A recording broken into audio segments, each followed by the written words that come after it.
నిద్రపోతుంటే అదేదో ఆరోగ్యం బాగాలేక పడుకున్నా ఉంది. ఎమ్మెల్యే గారు భార్య వచ్చారు, ఆయనతో పాటు 10 మంది ఎవరో కుర్రోళ్ళు వచ్చారు.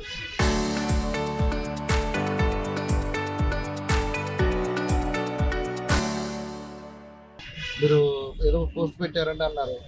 నేను ఫస్ట్ గుర్తులేదు, చూడలేదు, తెలియదండి అన్నాను. తర్వాత నాకు గుర్తొచ్చి నా గ్రూప్లో నేను ఒక లెటర్ నోటి ఫార్వర్డ్ చేయడం జరిగింది. దానివల్ల తప్పు అయిపోయిందని చెప్పేసి నేను చెప్పాను. చెప్తే మిమ్మల్ని ఎమ్మెల్యే గారు తీసుకెళ్ళారని చెప్పేసి నన్ను తీసుకెళ్ళారు.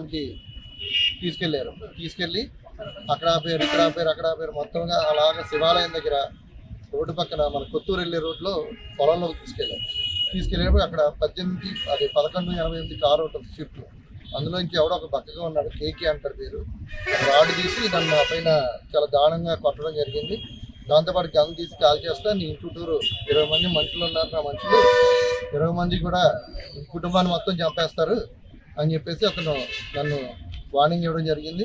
చాలాసేపు ఊళ్ళో నన్ను ఇక్కడ తీసుకొచ్చి కూడా అప్పటికి గంట సేపు అవుతుంది. నేను ఓపికగా తిరుగుతున్నాను, ఏం చేస్తారని చెప్పి తిరుగుతున్నాను. చివరికి పోలీస్ స్టేషన్ తీసుకొచ్చిన తర్వాత ఎలాగ మనం ప్రొటెక్షన్లోకి వచ్చాను కదా అని చెప్పి నేనే డైరెక్ట్గా ఎస్ఐ గారి దగ్గరికి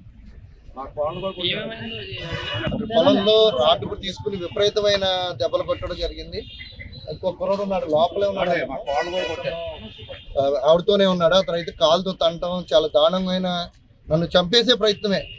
నేను దండం పెట్టి నా కుటుంబానికి నేను ఆధారం, నేను లేకపోతే నా కుటుంబం ఉండదని చెప్పేసి నేను చెప్పడం జరిగింది.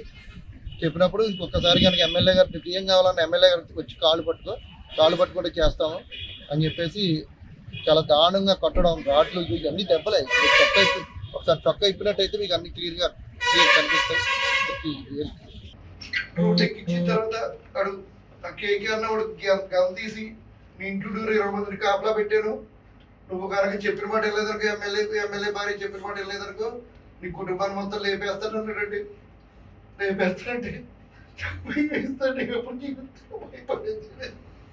భయపడ్డారండి, తప్పు అయిపోయిందని చెప్పారండి. వీడియో కూడా చేసిచ్చారండి. వాళ్ళకి ఎమ్మెల్యే గారి భార్య గారికి చెప్పారండి.